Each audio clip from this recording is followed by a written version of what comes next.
Welcome to the KFA Podcast, where our mission is to keep faith alive by kicking ass.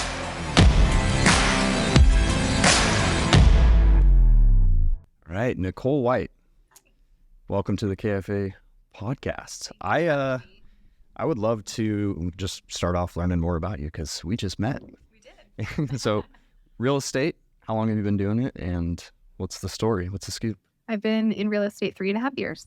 Okay. I grew up in Clark County, born and raised, went to Fort Vancouver High School, met my husband when I was in high school. He had just graduated. Moved to Arizona for a little while to chase the sunshine, then came back. I started working in the medical field. Okay. So basically from before I got out of college until real estate, I was working in the medical field. COVID changed medicine quite a bit. Right. So it was less about helping people and more about dealing with the administrative things. So it didn't feel as good. Okay. And it took a lot of thinking and thought and talking to different people in real estate. And then I woke up and I said, this is it. Okay. Real estate's it. Yeah. I had the classes. I got everything done before I even passed the test. And just hit the ground running. Awesome. So your experience so far in real estate, it's been quite the crazy market shift and everything. It's been a ride, yeah.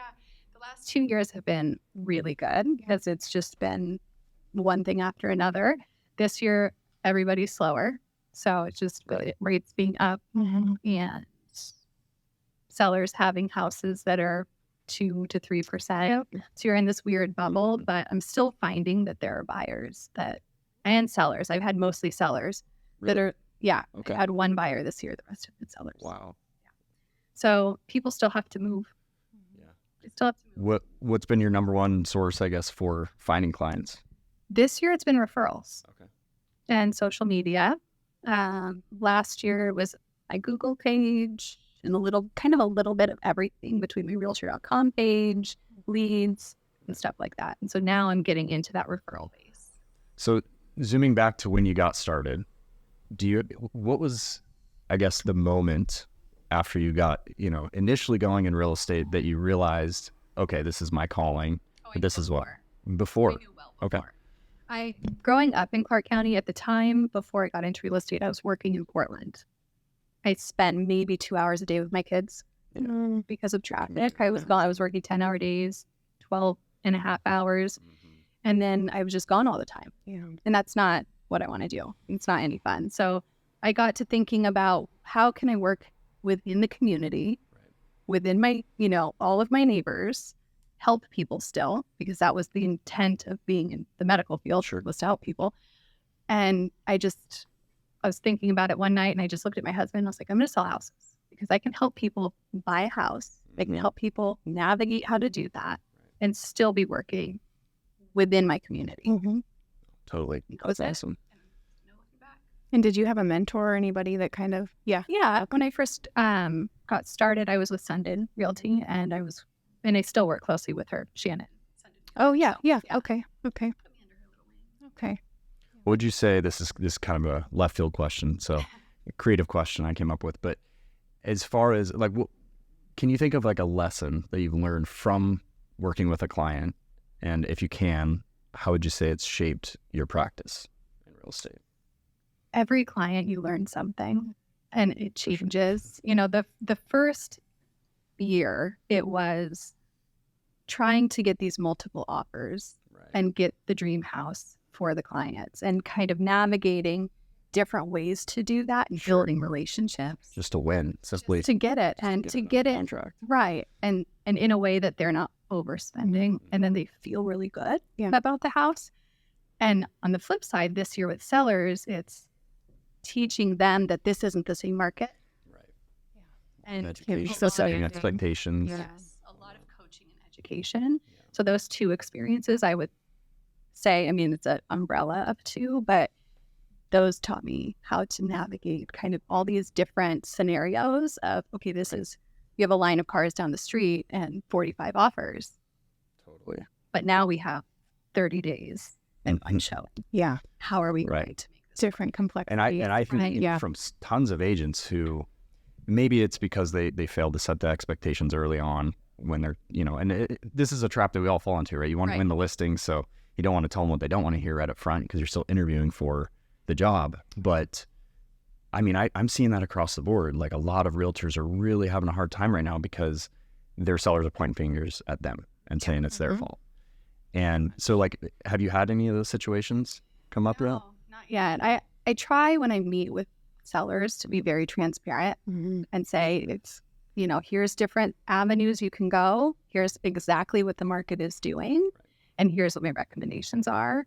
And if they decide to list way above where the house is, I tell them, okay, this is what's going to happen. And we need a plan for when it does. So then the conversation's more, I told you so. And I didn't overpromise. Well, you're building that trust whether they get the results that they wanted or not. You're showing that you know the market and that you can predict it and guide them. Right. Yeah. Right. If you set the expectation ahead of time, some sellers, they don't listen, but most of them do, at least in my experience. And I've found that you find your people find you by being authentic. Yeah. And so I sit down with them. They say, just want to get to know you, and I want to get to know your house, and I want to get to know your goals, and what does that look like for you? And you mentioned realtor.com. Were you getting leads from there prior? You still are not doing it anymore? Well, I signed up to get them just to see kind of how things were going, and it's very, very slow for those right now. So I'm focusing more on my past clients, my sphere, and all of that. But when talking about kind of the clients that you're attracting, I've made the mistake early on in my career of going like all in on leads, which cost a bunch, which sucks, but also you're not necessarily attracting people that you vibe with all the time. Like you went on a referral basis. Sure. So that's the one thing that I never, I guess, thought about with purchasing leads is that you're in just the random crapshoot, I guess, of clients that you're coming into contact with. There's a much higher percentage of people that you maybe don't enjoy. And that's been my experience. Yeah, I've had some people that I don't enjoy.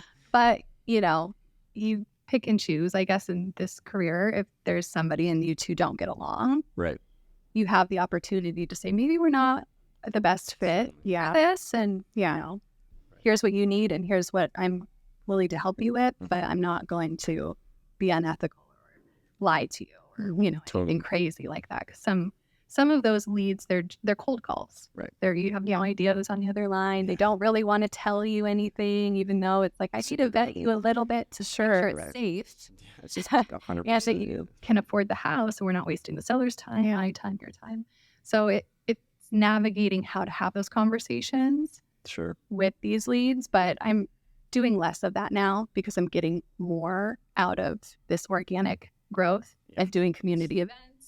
Definitely the best client experiences I've ever had are always referrals. Yeah. I've had some pretty great connections through leads. I'm not going to say not all of them are. Some of my best clients I've gotten. Oh, wow. Realtor.com, so that's kind of great. But one of my past clients sponsored our first event because from that connection, from the relationship. You're always going to find friends and stuff. So that's good. On the note of ethics, and this is a question I've been talking to a lot of people about right now. Obviously, I shouldn't say everybody. A lot of people's deals are down. Money's a little bit tighter. That closing that deal matters more than ever. How do you balance ethics and your fiduciary duty with the need to, and the drive to I want to also pay for stuff for my family and support them? I have a wonderful husband. I just want to put that out there. Who was very patient. And when I went into this, we had that conversation. First of all, when we bought our house, 9 years ago, we bought our house based on one income. Okay. Just in case, because you never know, right? And so when I went into this, he was saying, you're not happy where you're at, you're miserable, you're not doing the things that you're intending to do with your life, which is clearly miserable. Like firing and hiring people gets old. And so we had that conversation. I said, I could go months and not make anything. It's fine. We'll figure it out. And so my primary is my client's best interest. Obviously, I'd like to close the deal, but it's not about me. Yeah. At the end of the day, it's about them and what they need and how to get them there in a way that they feel really good about. Right. And by default, makes you more relatable and just more compassionate. And I had a client actually this week that put in an offer on a property, and the property has been sitting for a hot minute. We put in what I thought was a fair offer, and the seller came back with something a little less than fair. And I told him, this is yours. You do what you want with it, but I'm going to be honest with you, tell you my opinion. And he said, nope, that's exactly what I was going to do anyway. Thank you so much for not pushing, for being patient. Yeah. And that means everything. It does. Especially, not just first-time home buyers, but they're learning how to navigate buying a house. So they need that education piece. Yeah. When I think there's something to be said too, like getting referrals, and serving that client at a high level now, and when they see that you're not always just going for the deal, when they hear from your mouth that you encourage them not to take the deal, I think there's nothing more that elevates your trust in their eyes, because it's you're proving it to them live time that you're prioritizing the relationship over the deal. Right. And when I meet with sellers, I know they may be interviewing other people, but I'm going to be out front with them and say, these brokers could promise you the moon and the stars. And it's happening. And it may not happen because deals are down and people are, I don't want to say desperate, but they want to get, paid. They want to get the deal. But I'm going to tell you exactly what I think. And if we're not a good fit, that's okay. Right. Yeah. Right. And also, like, I've told sellers all the time, like, because, you're going to get somebody in a listing presentation. They said, well, that other guy said they could get me $50,000 more. And I said, yeah, I'm sure he'd be happy to put his sign in your yard and get leads for 6 months until your contract expires. Yes. And then they're like, oh, I didn't even think about that. That's just it. On the consumer side, what reason would they have to try and think of all of these reasons, right? And so it's just being honest and transparent with them and offering them education in exchange that gives them value. And it makes them feel, important and prioritized and trusted. Yeah. Exactly. So Kelsey, I'm not aware of this roof thing, but you brought something up there. So. Do you have a box of tissues with you? Oh shoot. Well, you tell it best. Well, I posted something on my Facebook story about an encounter I had with the sweetest elderly lady a few weeks ago named Ruth. I was driving out of my neighborhood to go run some errands for the day, and I see her with her walker walking down the sidewalk. And that's not super uncommon, so I didn't think a lot of it, but I kept her in my mind. I came back. She was sitting where I last saw her on her walker along Hazel Avenue. I thought, okay, well, that's kind of weird. It's been an hour. Yeah. I said, okay, well, I'm going to go get the kids. She was still there. I came back. She was still there. So I just pulled over, got out, and started talking to her. And she was the sweetest human. And I didn't think much of it after the fact, but she called me yesterday to thank me for stopping and making sure she was okay, because I told her, so you've been sitting out here a long time. It's getting dark. It's going to start raining. I want to take you home. And she was waiting for her daughter, which I thought was weird, just to pick her up. And so I thought, well, this is weird. Maybe there's some cognitive delay or something going on, but she could talk. And she told me all about her life. Wits about her. She was sharp. Yeah. She was talking all about her life, her kids, her family. And I stood there and talked to her for 20 plus minutes. Just let her talk, because you could tell she was a little lonely. Yeah. She was kind of lonely. And so I gave her my card and I said, I'm going to check on you in 20 minutes. If you're still here, I don't care where your daughter is. I'm taking you home. This is crazy. Yeah. And she ended up getting picked up. Okay. But she called me yesterday just to thank me for being kind. And so I thought, you know what? It puts it in perspective, the little things that you can do to connect with people. Yeah. Because yes, I could have just said, oh, she's fine, and not given it a second thought. And what if she wasn't? Right. Well, I think just because we're running 1,000,000 miles an hour in our own lives every day, it's really hard for us to even notice or to take the time to stop. And I'm guilty of this myself. Like the amount of times I've been rushed into an appointment or something, and I've seen like a dog on the street or something. I'm like, oh my gosh, I love dogs and I should stop, but I've driven on before because it's like I can't have somewhere to be. Right. I grew up with a dad, a single dad, raised by my dad. He would literally give his shirt off his back for people, and I've seen him do it. And I would remember we're leaving grocery stores or something. There was one incident, the sun was going down, and there was somebody outside who was blind and just standing there. And so my dad went up to him to make sure he was okay, and he didn't know what direction he was in because oh my gosh, his level of blindness was worse when the sun was brighter. Okay. And so we gave him a ride home. Yeah. And those are the things that I just grew up with. So I didn't think twice to pull over and talk to her, but you don't realize the things that you even need from conversations until you're in it. Yeah. And I went home and I said, wow, I'm really glad that I met her. Yeah. Because when you approached her, it wasn't because you thought there was anything to be gained. It was just to check in, be a decent human and check in on somebody who looked like they needed help. Yeah. You could tell she may be a little lonely. Sure. Might have needed a little conversation. And she was not happy with her daughter. I'll tell you that right now. So I'm sure she'll let her hear about it, it sounds like. I'm sure. But no, it was a really nice experience, and it put things into perspective in that you can have conversations with people you don't know just to meet them. Totally. And to slow down a little bit. Right. Yeah. And 2 weeks later for her to remember and call me. Yeah. Okay, well, we made a difference. Well, and that, it completely proves that it was just a small ask of you to do that. But it obviously, it was disproportionately important to her and meaningful. Right. And we talk about that a lot here. Like, I'm a fan. I'm a Christian, so I believe in tithing. But I think one thing that we don't realize is we can tithe with our energy. Like just making that waiter smile or going the extra mile, just in the little interactions. And I used to overlook that so much, and it's crazy.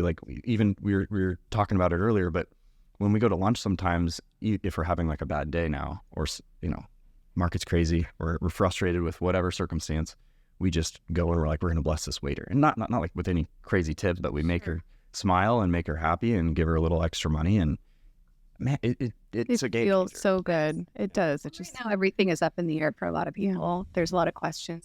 a lot of fear. There's fear. People are thinking back to 2008 Yeah. because if you lived through it, you had to live through That's it. trauma. It's going to stick with you. Traumatized Yeah. PTSD, Yeah. for Yeah. sure. And so just a little kindness goes a long way. Right. Well, now we live in a world where global problems are right in front of us and drawing fear from us and anxiety everywhere. So true. Right. And Telling us, yeah. I'm only 25, so I don't have a crazy long experience of life yet, but I feel like over the last 5 or 6 years, honestly, probably since COVID, I feel like I just noticed, I don't know about you guys, but I feel like people are just more sad and just less willing to have conversations, the human element of relationships. And maybe part of it's social media, and I don't know, but that's one thing. And it's a huge reason we did the first KFA event, because we just wanted to Bounce back from COVID when we were all just try and facilitate stuck inside walls. Yeah. Just connect with everyone. Because I don't know about you, but the times that I've hesitated going to an event or a dinner or whatever, I've never gone and come home and be like, oh, see, I knew I shouldn't have gone. I go and I'm like, I had a really good time. Why did I hesitate? Why did I not want to go? But it's just that human to human, person to person interaction that you just don't get any other way. Right. You really don't. And I think it's super special that you just took the time to be that for her. Thank you. Yeah. Do you get it from your dad, you think, then? Yeah, it was the model that you... 100%. Yeah. For sure. Yeah. He was, like I said, I've seen him get his shirt off his back to people. Yeah. And you don't see that a lot anymore. I mean, you just don't. And I get it because, stranger danger. But But I feel like there's a lot of it done online for other reasons, right. And it's sad because it's tainted, the good intention, but it's just nice to see there was nothing to be gained. It was just because you saw somebody in need, and it made me want to be more aware that if there's somebody around me, to just see if I can check in with them or help them and support them. I mean, and that's what it's about, right? You pay it forward and learn from others. I know you're only 25, but he has a lot of spiritual wisdom. I swear I learn from him all the time. So the stuff that you learned from your dad with regards to that, did he ever teach you this stuff, or did you just catch the lessons? I just caught him. You just noticed. It's not something that he ever said, this is what we're doing and this is how you treat people. It was lead by example. Yeah. And I watched, and we were together all the time. And so I would just see how he would treat his employees. I would see how he would treat strangers. I mean, you could make a conversation with somebody and be best friends, and then all of a sudden he knows them 10 years later. He just connected with people Effortlessly. organically. Yeah. That's super special. Probably a gift of being present in a big way. Very big way. I think that's kind of what we're talking about, right? This just feels like nowadays less people are present. We're in our heads, anxieties, whatever we're dealing with, good or bad. And I don't know. I don't know what needs to change. I hope that by more people talking about it, it'll help For sure. and telling the stories. So I think you're right. So shifting back to real estate, if you zoomed back in, and you can kind of imagine yourself when you first started, day one, and you could whisper something in your ear, tell yourself something that you wish you would have known. good question. I wish I would have known. Don't do realtor.com. Don't do that. Listen to realtor.com. Just prepare yourself for people to ghost you. Yeah. Because you don't think about that. And myself and another realtor friend of mine were just talking about this because she's fairly new. And it happens. I don't know if it's because people just don't want to say like you down someone else, or even though that would be better because now we know not to keep working on things. Yeah. But you can't help but take it personally. Like, what did I 100%? What did and now I can say, that's actually not maybe me. It's just the human nature Where they're at. where the headspace is, and it's okay. Right. And to just let it be. That takes a certain amount of grit because I don't think you can be relatable and kind like you are even to a stranger and then be on the other side of that where you can brush that off very easily. I think you're just personable to your core and it's hard to shift from one to the other. It is. And when I meet someone, I get excited about them. I get excited for them. And so I start looking at things and talking to them about real estate. And then you never know, they could be completely lying and already have a realtor, which happens, unfortunately, a lot. And they don't want to give people bad news. It's kind of like when you talk to somebody on the phone that's selling you something and you want to let them down really nice. Yeah. And then they call you back and you just don't answer the phone. Yeah. It's I finally looked at it that way. Like, okay, it's not a me thing. And it doesn't happen all the time, but it does. I mean, it happens to us fairly often. Yeah. Especially with I've certainly been realtor.com. frustrated by it, but then I've also caught myself, someone's trying to sell something to me and I'm like, man, I think I ghosted this guy. So like, Right. Put yourself on the other got side it. of it. Yeah. Yeah. And so now I'm taking that and trying to apply it to those people that they called and maybe I don't want the thing and I'm trying to be nice and just direct with them now and say, you know what, I'm really not interested in this, but thank you for taking the time to call. Right. So that they know where my headspace is. Yeah. Ultimately, I'm respecting your time. Exactly. Yeah. Well, and honestly, they say that people in sales of any form are the easiest people to be sold because they can empathize with How much sucky they're it is to struggling and how hard they're working. Like I'm so nice when I mean, someone about a year ago sold me pest control and he door knocked me and I was just like, and then he was like, are you the owner of the house? And I was like, yeah. And he was like, what do you do? And then I told real estate and he was like, and so we actually started talking because I was like, dude, if I don't know how much you're making doing this, but you're really good at building rapport. Like, and I'm just sitting there like in awe of his skills. And I'm like, so I'm a buyer. Yeah. Cause I feel bad because you've probably gotten the door slammed in your face 50 times. Right. But he keeps doing it. Yeah. Right. Exactly. No, I think door-to-door sales, if people can be successful at that, get your real estate license. That takes some grit. That takes some grit. It does for sure. Shifting gears here, beyond the transactions and negotiations, what is the most human, emotional experience that you've had with a client, like just through the process? I feel like I really get to know my clients before we even, before we look at houses and through the process of looking at houses. I pay attention to the things that they say. Sometimes I'll put it in my notes. That way, later on, I can come back and say, how is your dog doing? I know you were right. Yeah. Just to like remind myself to go and be that way. Sure. Yeah. So just taking the time to pay attention to them, I think is most important. I mean, I've been invited to their weddings and to, their events and things, and they send me messages and tell me, oh, look what we did to the house and look at our yard. They all stay in touch. They all stay in touch. Yeah. So, hosting events and things like that for them, I think has been nice, and community events, but just getting back to, let me just get to know you and your family. Be friends first. I mean, I've had listings where I was up with them until midnight painting to get it ready the next day and having pizza and cleaning and doing all of these things because it shouldn't just be them. Yeah. They should know that I'm here for them. This is stressful. And you need to get those clients to do a testimonial.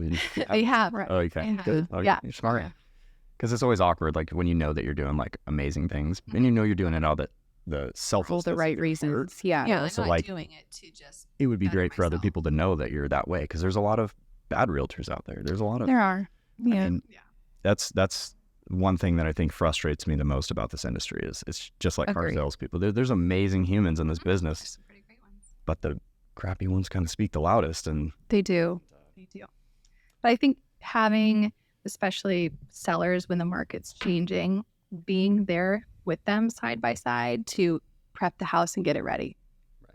Let me tell you what we can do. Let me do that with you. Do you need somebody to clean the floor? I'm going to clean the floor. Get ready for the open house. Yeah. I mean, I'm not thinking twice about it because it's what we should be doing. Yeah. Right. And taking the time to do. That's how we're going to get the referrals. It's how we're going to get the business 100%. and the respect. Right. Yeah. And trust. Is the Totally. biggest. Yeah, no, I completely agree. Okay. Well, I know, and I've been talking a lot. I know you had some questions. I like saved up it. that you wanted to I mean, I ask. think otherwise too, it can be a very overwhelming process if they, let's say it's not a couple, if it's just somebody by themselves selling their home. I mean, how overwhelming could that be to not have any help? Right. That Especially if you're doing it by yourself. Yeah. I have a listing coming up in Lacey, beginning of Oh, rush. Okay. and another one in Bremerton. So just keep So it you got yourself. Northwest MLS too? Yes. Okay. And I'm getting my Oregon license. Okay. So we're Okay. That's Uh, exciting. But my Lacey listing coming up, I sold their mom's house a couple of years ago, and the mom had passed away. And so it was an estate. And so it was all of these siblings and all these different Oh, gosh. opinions, and it went well. Okay. It went smoothly, completely smooth, because I met with them face to face and we talked and they got to know me. And I was very communication heavy. Yeah. So doing that, and now they're asking me to sell their sister's Mhm. house in Lacey. Similar situation, but less people. That's when you have to feel like you're kind of on track for who you want to be as a person, as an agent, is, when they want to come back again. It's Right. as simple as that. He said, I need a Nicole White in Lacey. I said, I will drive Oh. to Lacey. Let me That's awesome. get some snacks and some gas. Yeah. Well, when I met you a couple weeks ago, I mean, you were driving into the hills of Longview too. I mean, I was there yesterday yeah. meeting contractors for Driving another your life. listing coming up that it's a whole story, but they're renovating a house and flipping a house. And so they've never done it before. And so he's asking me, I need your design help. So just come up here and point at things. And I said, deal. So completely outside of the realm of being an agent, and you're on board with it. Yeah. We are therapists. Yeah. We are designers. We are all the things, whatever they need. Yes, that's right. Yeah, for sure. Except I had a client ask me to be their lawyer. at first. Oh, yeah. I've heard that I one. can do that. No. That's where I draw the line. Actually asked me, Here's but some he's phone Sure. numbers, asking me to but- advise on that stuff. And I'm like, I really can do this. Yeah. And I'm pretty straightforward in that way. Mhm. I mean, we have to be. We have to protect Okay. ourselves, and Yeah. you just never know. So I'm like, let me give you a few different options, and you can Mhm. decide what you want to do. Giving them the power to decide, I think, helps tremendously, because otherwise, if it doesn't go the way they expected it to, Who are they the mad at? responsibility, yes, 100%. So I think there's a lot of power in giving that decision to them. For sure. What kind of client events are you doing or have done? Well, I've done, pardon me, more community events Okay. and invited all of my clients. So Food bank stuff. I And did a food drive. Okay. I do that. Okay. I've done 3 now. And so total I've raised or collected, over, almost 3,000 pounds of food. Wow. That's a lot. It's a lot. I know. And unloading it. I was just going to say, you had to move it, I bet. Yes. I did a food or a supply drive for Boys and Girls Club last year. And every summer I do a free community yoga in the park event. Okay. And it's a lot of fun. Yeah. And I just sort of put it out into the world and people just show up. That's so And then we get to talking. And now I have a client that wants me to sell their house and help them buy another one from that event. And I don't do the event with That that end goal. Yeah. They enjoy yoga. Yeah. I think it's fun to do it outside. And with COVID, it was weird for a little while. So I was trying to think outside the box on how people might feel comfortable Yeah. and being able to leave when they want, not go into a building and feel confined. Yes. That makes a ton of sense. Yes. Yeah. And we've had a huge turnout. Really? So that's an annual thing now that you do? Oh, I perfect. do 2. I did, my first one was last year. And then this year, I'm going to keep doing Like a summer event? Mhm. Okay. Yeah. No, we don't do it in the rain. Yeah. I get really dangerous. I mean, it could be a thing. It could be, but it's a lot of fun. I've met some really great people, and I don't, bug them and get salesy when they come to the event. I'm also a realtor. Hey, by the way, I'll let give me a little stick goodie my bags sign and out have of my Get a cards in switch, them. No. Yeah, I They mean, get a- I mean, there's my marketing things are out. Yeah. But I'm not saying if you need to buy a house. And I know there are other realtors that would disagree with that, but that's how I'm meeting Well, people. you're playing the how long I game. want to do it. You're giving value without immediate expectation of something Right. in return, and that's super authentic. I'm a huge believer in that. Yeah. I don't think there's a better way. I think old school sales is out the door. Like you can push your way to scraping together a handful of deals, but that will never compound like goodwill will. Right. And it feels forced. It feels forced whenever I've had to or tried to do it that way, to make up for a deficit in the market, whatever it may be. It just feels forced. It doesn't feel like me. And like we were talking about this morning, when you're kind of in that zone where you feel confident or you've had a big win, and so, you can feel that transpiring in conversations with others, it is the complete opposite when I am forcing myself to be a certain way. Right. Like they see right through it. The interest is not there. The engagement is not there. So I think it works on both sides. One of the biggest pieces of advice that I got even before I started real estate, I was just kind of getting my feet wet into this, was to save your asks. And that was, okay, I am going to come to you, just ask you exactly, I want to sell your house. How can I help you? Or I can get to know you. Yeah. And then you can decide. And then I'm not asking you for something just straight out the gate. I'm building a relationship. And with these events, I'm building these relationships and having people come back each year. And I'm not asking them for anything, but they're now coming to me to help them. But they're definitely aware like what you do. Right. And the law of reciprocity doesn't work with everybody, but usually if you've done something cool for them over and over and over, like maybe you don't even need to ask, and they'll come back to you and be like, hey, do you by chance have a room to take on another client? Well, and sometimes they'll call me for, do you know a good carpet cleaning company? Or do you know? Yeah. So it's these little things. And I know, Top of mind no matter what. right. And there are people that do business very differently in this industry, and they are very forward and in your face, or, and that works well for some people. But for me, I wanted to grow my business, again, organically and get to know the people in the community, which was the whole purpose of getting into the industry. So that's amazing. And do you feel yourself being more a part of the community now, just with the school and everything? And always at the school. Yeah, I know. Yes. I can relate. I can relate. For sure. I'm getting to know the teachers and, their friends' parents and Ruth. Yeah. And just people at the store, having level conversations, saying good morning. Yeah. But yes. So school, are there any other areas or like communities you're involved in to, I guess, facilitate more organic new relationships? Not particularly. Okay. I'm just kind of focusing on the events for the events for the year, and just getting to know the people that my kids are involved with and my husband's involved, through golf, because that's his thing. But no, not any particular groups. Okay. So you're kind of staying open and just allowing it to come to you. Right. Yeah. I want to find the things that I enjoy doing and not force myself into something if I'm not sure if I like it. I'll try things, but I'm not going to make myself for this end goal. Sure. Do something. So you're at, not to switch gears here, it just came to mind. Did I hear you're at EXP? Yeah. Okay. How long have you been there? Just over a year, actually, just about exactly a year. Awesome. A week ago. Okay. So just because I'm gonna give you permission to shoot your shot, what's your pitch for EXP to the realtors watching that should join under Nicole? Well, I've seen quite a few realtors switch to EXP actually in the last couple of months. I was with a smaller, more boutique local brokerage before, which was great for the beginning because I had this close mentorship and I was able to kind of learn at a pace that I felt really good about in a crazy market, which was wild. But EXP, I like it because there's opportunity and there's technology that I'm still figuring out and still learning the CRM, but it's a whole beast. And you have your cap. Once you cap, that comes back to you in stock. So I'm not really losing money. And once I cap, then it's 100%.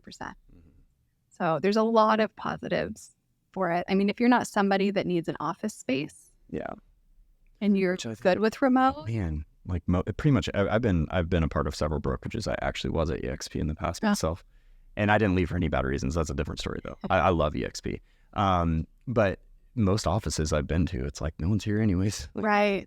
But we have, you probably know, it's made by Facebook, but it's a workplace group that's just for EXP. Yeah. So you can be in a Washington State group and ask questions to Washington State brokers.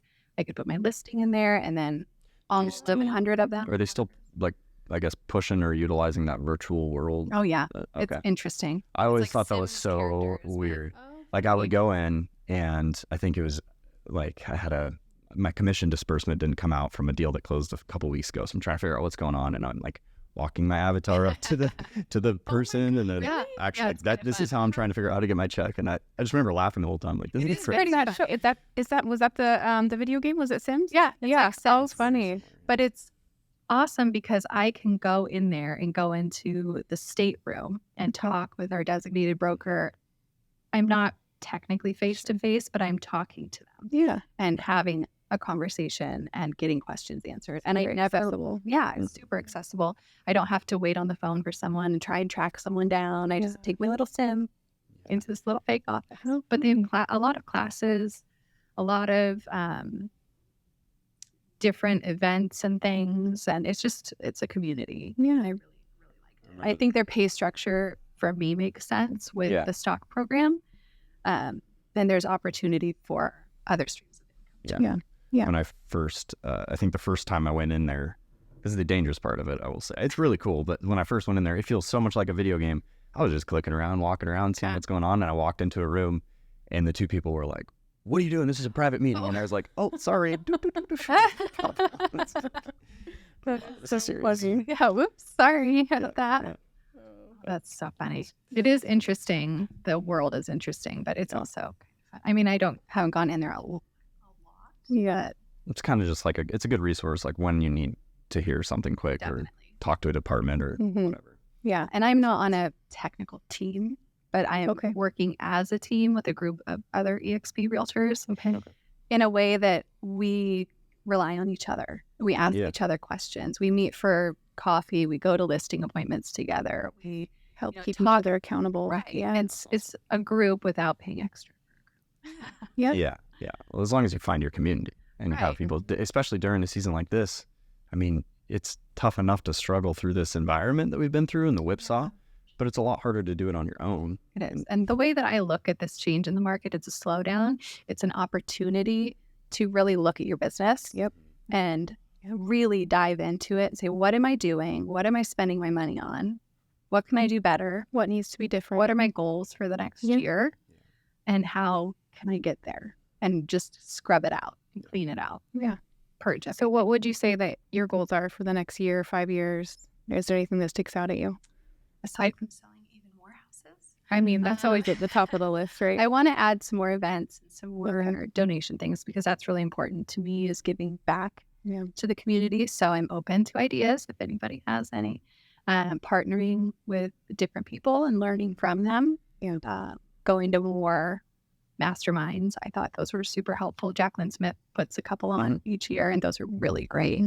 And you don't have to be a part of Keller Williams to go to those. So doing a lot more of that. So I'm learning from the people near me because that's how we grow. I'm also working towards getting my Oregon license. So expanding across the bridge. Up to 150 hours. Yeah. And then everybody's telling you, well, you should have got Oregon first. I know. Is that an exaggeration or is that really how it is? So if you get Washington first, you got your 90 hour, and then you have to, if you want to get Oregon, then you have to do 150 for Oregon. But if you start with the 150, you can get into Washington without extra. Okay. Yeah. Okay. Yeah. But I looked at my husband because I've been very, I want to learn Washington first. I really want to get good. Right. I don't want to overwhelm myself and mess up because they're very different. They're very different. Yeah. And he looked at me the other day and he said, "You drove to Bremerton and back in one day to meet a client. I think you can go to Portland." Yeah. So that's what we're working on. That's my goal for next year. I'm hoping to be through with everything and ready to take the test by February. Okay. Awesome. Yeah, I kind of look at it like just knowing the market. Obviously, there's a lot of people leaving Portland right now. Good grip of them are coming across the river. Mm-hmm. So that's a good reason just in and of itself. But also the retirement age, and I didn't know this when I first got in the business, so I'm grateful that I got my Oregon license. But when people are retiring with like a pension or something, if they move across the river, they're going to save 10% on their retirement because of the tax savings. Okay. So a lot of them do. So you get a lot of our retirement age, you mean? Yeah. Okay. Right. Okay. And so for the most part, it depends on who you talk to, but I think there's a lot of realtors that are in Washington that regret not having it just because it's like I'm working with a client anyways, and they should be able to list down there and help them buy up here and help them with the whole process. The first couple of years, I didn't have a huge need for Oregon. Yeah. I was inundated with Washington and very busy and didn't have any issues there. But now that things have slowed down, I have the opportunity to really look at it and say, why limit yourself here, you know? And now there is a need, and I'm getting more requests and questions. Are you in Oregon? No. Do you have a person? Yeah. So, and I love giving to my referral partners, but I would love for it to, be for me to have. Yeah. That's okay. That's not, you say it with hesitation, like you're being greedy, but you're not. No. I mean, you're working for it. Right. Yeah. So I honestly just want to, any last things you want to leave the audience with? There's a lot of realtors that listen to this. Anything on your mind? Words of wisdom for many people who are struggling? Yeah, I would just say just keep going. I mean, it's hard. It's easy to throw in the towel and say this is difficult. And especially if you need the income and you're, like a single parent or something and you have to pay the bills. Find that side hustle, but don't stop doing real estate because it's not going to be like this forever. It's going to pick up. And when it does, it's going to pick up. Everybody's jumping back in anyway. Right. It's going to do this every so often. Right. Anyway, so it's just preparing for those moments, but just to keep going. Yeah. Every time, I don't want to get into this, but obviously the NAR lawsuits right now, and you got a lot of people out there who are bagging on how overpaid realtors are and stuff like that, or loan officers or anyone in this business. And from a certain, when during COVID, when things were gangbusters and everybody's making tons of money, drinking through fire hose. Yeah. And so in that sense, it's like, yeah, I mean, shoot, yeah, you made more than the average doctor this year. And we didn't go through 8 years of school for it. So it does seem disproportionate, but I always tell people, you're paid super well in the good markets because you have to deal with stuff like this. You have to plan ahead and know not to live beyond your future needs, potentially, and stock it away because you're going to have to pay taxes too. Yeah. So, and it's painful. Yeah. Well, and especially on the agent side, you guys invest a lot of time with the client before transactions closing. For us, it's, 45, 60 days top, ideally, right? Right. You guys, I mean, you're helping them with so many different factors and pieces that if you look at it kind of a more broad perspective, it's a lot. It's a lot. I mean, we could work with a client for 6 months to a year, show them houses, and then they're, I'm going to move to California. Never mind. And then you've wasted the gas and the time. Mm-hmm. But I try to look at those as opportunities. Mm-hmm. Sure. Can't let it harden you. Can't let it change you. Because they may know someone down the road. They may refer to me. Is it a bummer that I didn't get paid for that, all the work that I did in that time? Sure, but it's okay because it's not every single client. And it's a numbers game. There'll also be clients you show 2 homes to, they go for it, they're cash, and you're like, I can't believe I made this much in 2 weeks. This is wild. And I know some brokers are not into open houses, but I love open houses. Okay. I'll just give you a quick story. I had an open house last year at a $1.3 million property. Cash buyer walked in, unrepresented, wanted to buy it. I got a house. Wow. Does that happen all the time? Absolutely not. No, but had you done an open house? No, you don't do it. And even if it's not the $1 million client, it's going to be somebody. Yeah. How are open houses for you right now? Are they slow? They're slow. Yeah. Okay. The ones I've done are pretty slow. Yeah. But again, like you said, that's temporary. Season rates. Well, rates are starting to improve. So I mean, we're hoping that we've seen the peak of them because the movement we've seen lately is good. Yeah. Sounds good. All right. Well, I think that's it. Well, thanks for having me. Totally. I appreciate it. It was a great conversation. That was nice.